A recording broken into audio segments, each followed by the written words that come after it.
महावितरण मार्फत बसवण्यात येणाऱ्या टीओडी मीटरमुळे ग्राहकांना त्यांच्या वीज वापराची माहिती दर तासाला मिळणार आहे। यामुळे ग्राहकांचे त्यांच्या वीज वापरावर व पर्यायाने वीज बिलावर नियंत्रण राहणार आहे। टीओडी मीटर हे पोस्टपेड असून मीटर रीडिंग नुसारच त्याचे बिल देण्यात येणार आहे। त्यामुळे ग्राहकांवर कोणत्याही खर्चाचा भार न टाकता बसवण्यात येणारे टीओडी मीटर ग्राहकांच्या फायद्याचेच असून ग्राहकांनी अफवांना बळी पडू नये असे आवाहन महावितरणने केले आहे।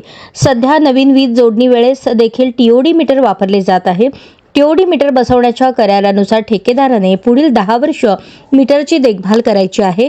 मात्र काही भागात गैरसमजातून ग्राहक उपयोगी टीओडी मीटरला विरोध होत आहे। हा विरोध निराधार असून ग्राहकांनी सहकार्य करावे असे आवाहन महावितरणने केले आहे।